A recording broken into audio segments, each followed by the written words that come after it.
नमस्कार दोस्तों आज मैं बात करूंगा एक ऐसे एक्टर की जिसने बॉलीवुड में मिथुन चक्रवर्ती की डांस परंपरा को एक नया आयाम दिया। डांस करने में इतनी महारत हासिल थी कि किसी समय पर इनके डांस मूव्स के कारण ही इनकी फिल्में हिट हो जाती थी। मैं बात कर रहा हूं डांसर किंग गोविंदा की। गोविंदा बड़े जोर शोर से फिल्मों में आए और 90s के दौर में उन्होंने कई सुपरहिट फिल्में दी, लेकिन 2000 के बाद ये इतना कमाल नहीं दिखा सके जो ये एक्चुअल में डिजर्व करते थे। क्या वजह रही गोविंदा 2000 के बाद ज़्यादा सफल नहीं हुए, या क्यों आज वो पूरी तरह से गायब हो गए? इन्हीं सारे सवालों का जवाब जानने की कोशिश करेंगे आज की इस वीडियो में। गोविंदा का जन्म हुआ था 21 दिसंबर 1963 को मुंबई के विरार में। गोविंदा का असली नाम गोविंद अरुण आहूजा है। गोविंदा के पिता अरुण कुमार आहूजा फिल्मों में लीड एक्टर थे। गोविंदा के पिता ने 1939 से 1954 तक लगभग 30 फिल्मों में लीड एक्टर के रूप में काम किया है। गोविंदा के पिता पाकिस्तान के गुजरांवाला के रहने वाले थे और 1930 में एक्टर बनने के लिए मुंबई आ गए थे। गोविंदा की मां निर्मला भी एक सिंगर और एक्टर रह चुकी हैं, लेकिन उनका कैरियर बहुत ज़्यादा लंबा नहीं चला। गोविंदा के पिता अरुण आहूजा ने 1954 में एक फिल्म का निर्माण किया जिसमें उन्होंने अपनी सारी कमाई लगा दी, लेकिन वो फिल्म असफल हो गई। गोविंदा के पिता को इस फिल्म से इतना ज़्यादा नुकसान हुआ कि कार्टर रोड पर एक बंगले में रहने वाला परिवार उत्तरी मुंबई के छोटे से शहर विरार चला गया और वहाँ जाकर एक चॉल में रहने लगे। गोविंदा टोटल 6 भाई बहन हैं, जिनमें गोविंदा सबसे छोटे हैं। गोविंदा का एक भाई कीर्ति कुमार एक्टर, सिंगर, डायरेक्टर और प्रोड्यूसर थे। गोविंदा की बहन कामिनी खन्ना सिंगर और म्यूजिक डायरेक्टर है। गोविंदा के चाचा आनंद सिंह एक डायरेक्टर थे। गोविंदा की पढ़ाई की बात की जाए तो गोविंदा की स्कूलिंग और कॉलेज मुंबई से हुआ है। गोविंदा ने ग्रेजुएशन में बीकॉम कंप्लीट किया हुआ है। बीकॉम फाइनल करने के बाद गोविंदा के पिता ने गोविंदा को फिल्मों में जाने की सलाह दी। इसके बाद गोविंदा फिल्मों में जाने की तैयारी करने लगे और अलग अलग जगह उन्होंने ऑडिशन दिए। गोविंदा की पहली रिलीज फिल्म है लव 86। इस फिल्म के 2 हफ्ते बाद गोविंदा की एक और मल्टी स्टारर फिल्म रिलीज हुई। इस फिल्म का नाम था इल्जाम। इल्जाम में शत्रुघ्न सिन्हा और शशि कपूर जैसे बड़े स्टार्स थे। इसके बावजूद भी इस फिल्म में गोविंदा के रोल को काफ़ी ज़्यादा पसंद किया गया। इसके बाद लीड एक्टर के तौर पर पहली फिल्म मिली तन बदन। ये फिल्म बनाई थी गोविंदा के अंकल आनंद ने। वही इस फिल्म के डायरेक्टर थे, प्रोड्यूसर थे। ये सारी फिल्में आई थी 1986 में। इन सभी फिल्मों में गोविंदा के काम को बहुत ज़्यादा पसंद किया गया था। 90s के दौर में एक टीवी सीरियल आया था महाभारत। वही महाभारत जो लॉकडाउन में दोबारा टेलीकास्ट किया गया था। इस महाभारत सीरियल में गोविंदा को अभिमन्यु का रोल मिला था, लेकिन गोविंदा को जिस समय ये रोल मिला उसी समय गोविंदा को तनबदन मूवी में लीड रोल ऑफर किया गया था। इसलिए फिल्म में लीड रोल के लिए गोविंदा ने महाभारत के अभिमन्यु का रोल पूरी तरह से ठुकरा दिया। लेकिन अब गोविंदा के पास फिल्मों के ऑफर की कोई कमी नहीं थी। गोविंदा लगातार अच्छी फिल्मों का हिस्सा बन रहे थे और सफल फिल्में भी दे रहे थे।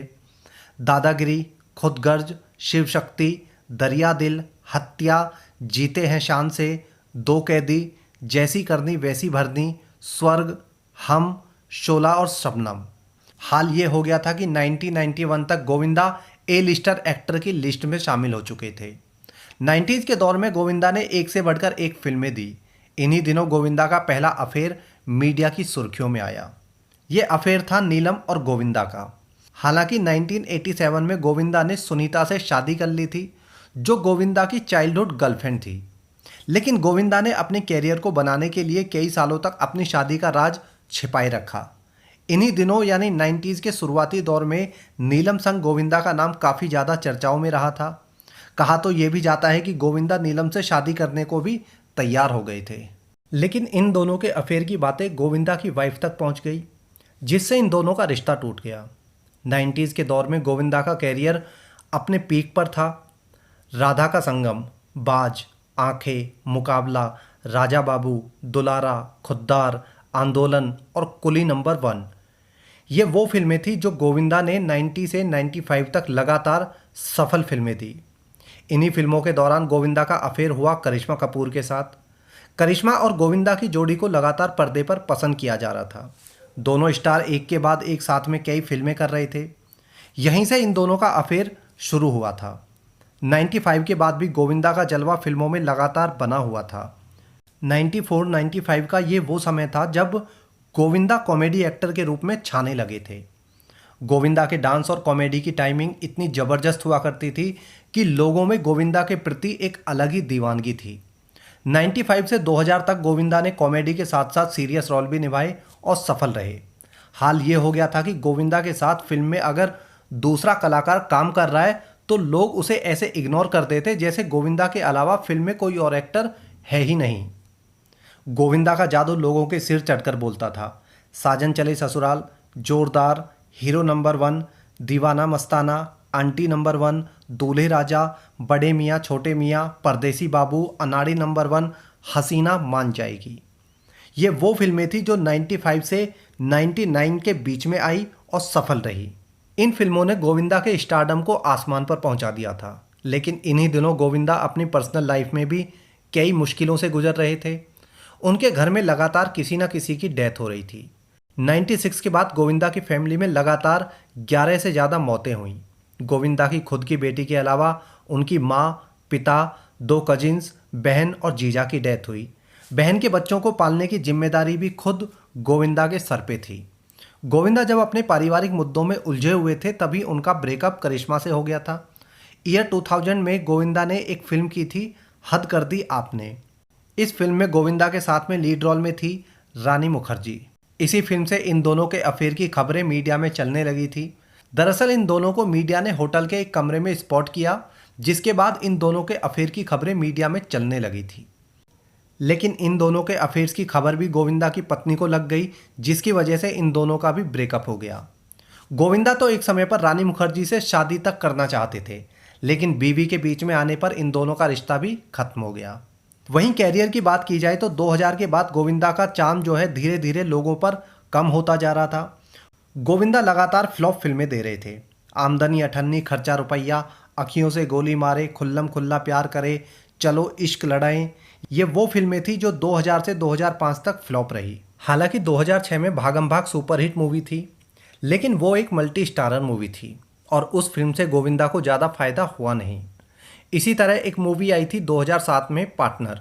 ये भी एक बड़ी फिल्म थी, बड़ी हिट मूवी थी, लेकिन उससे भी गोविंदा को कोई फ़ायदा नहीं हुआ, या यूं कहें कि लोगों ने फ़ायदा होने नहीं दिया। गोविंदा ने अपने एक इंटरव्यू में ये बात बताई थी कि कुछ लोग उनकी फिल्मों को रिलीज़ नहीं होने देते, रिलीज होती है तो उन्हें फिल्म के हिसाब से थिएटर नहीं मिलते। गोविंदा ने कई बार इशारा दिया है कि सलमान खान और करण जौहर उनके काम को आगे नहीं आने देते हैं। यही कारण है कि वो फिल्में बना भी देते हैं तो वो फिल्में रिलीज़ नहीं हो पाती हैं, और जो रिलीज होती हैं उन्हें थिएटर नहीं मिल पाते हैं। और फिल्म जब समय से रिलीज़ नहीं होती है तो वो पूरी तरह से फिल्म फ्लॉप हो जाती है। ये सही है कि पार्टनर गोविंदा को सलमान खान की वजह से मिली थी, लेकिन उसी सलमान ने गोविंदा की कई फिल्में रिलीज़ नहीं होने दी ताकि गोविंदा का कैरियर पटरी पर ना आ जाए। गोविंदा ने बताया था कि 97 में आई फिल्म जुड़वा सबसे पहले उन्हें मिली थी। फिल्म के लिए गोविंदा फोटोशूट भी करा चुके थे, लेकिन उसी दौरान सलमान खान ने गोविंदा को कॉल की और रिक्वेस्ट की कि वो फिल्म उसे दे दे। उस समय गोविंदा अपने कैरियर में बहुत अच्छा कर रहे थे। सलमान के द्वारा फिल्म मांगने पर गोविंदा ने जुड़वा फिल्म सलमान खान को दे दी। और आप सबको पता है कि जुड़वा अपने समय पर कितनी बड़ी हिट फिल्म थी। इसी तरह साल 2001 में एक फिल्म आई थी गदर, जिसमें सनी देओल ने पाकिस्तान जाकर हेडपंप उखाड़ा था। वो भी सबसे पहले गोविंदा को ऑफर हुई थी, लेकिन गोविंदा ने ये फिल्म ये कहकर मना कर दी कि उस रोल के लिए वो सूटेबल नहीं है। एक हॉलीवुड मूवी आई थी अवतार 2009 में। अवतार मूवी सबसे पहले गोविंदा को ऑफर की गई थी, लेकिन किन्हीं कारणों से गोविंदा ने भी ये रोल करने से मना कर दिया। गोविंदा के 2000 के बाद फिल्मों में फ्लॉप होने के 2 कारण हैं। एक तो वो अपने आप को समय के हिसाब से अपडेट नहीं कर पाए और 90s के दौर जैसी ही फूहड़ कॉमेडी की फिल्में बनाते रहे। उनकी चॉइस ऑफ फिल्म्स जो थी वो काफ़ी ज़्यादा गलत थी। दूसरा कारण है बॉलीवुड की ग्रुपिंग। 2000 के बाद बॉलीवुड में नए नए ग्रुप बनने लगे थे और बिना ग्रुप के एक्टर को बाहर का रास्ता दिखाया जाने लगा था या उन्हें जानबूझकर फ्लॉप करार दिया जाता था। यही हुआ गोविंदा के साथ। गोविंदा खुद एक स्टार रह चुका था, इसलिए उसने नए नए फिल्मी ठेकेदारों की चापलूसी नहीं की और न ही किसी ग्रुप का हिस्सा बने। इन्हीं दोनों कारणों से गोविंदा का फिल्मी कैरियर समय से कई साल पहले खत्म कर दिया गया। ग्रुपिंग करने वालों को गोविंदा से ये भी डर था कि अगर गोविंदा फिर से चल निकले तो कई सो कॉल्ड सुपरस्टार्स के स्टारडम को खा जाएगा, जो 2000 के बाद में नए नए सुपरस्टार बने थे। इसलिए गोविंदा की फिल्मों को रिलीज ही नहीं होने दिया जाता था। आज गोविंदा पूरी तरह से गायब हो चुके हैं। उनकी पिछले 4-5 सालों में जितनी फिल्में आई सारी की सारी फ्लॉप रही। रंगीला राजा, फ्राइडे, आ गया हीरो, हैप्पी एंडिंग, लूट, नॉटी एट 40, ये सारी असफल फिल्में थी जिससे गोविंदा की मार्केट वैल्यू एकदम से डाउन हो गई। ये थी गोविंदा के जीवन की कहानी। आप लोगों को गोविंदा के फेल होने के पीछे क्या वजह लगती है, आप भी ज़रूर बताना। इस वीडियो में इतना ही। जय हिंद।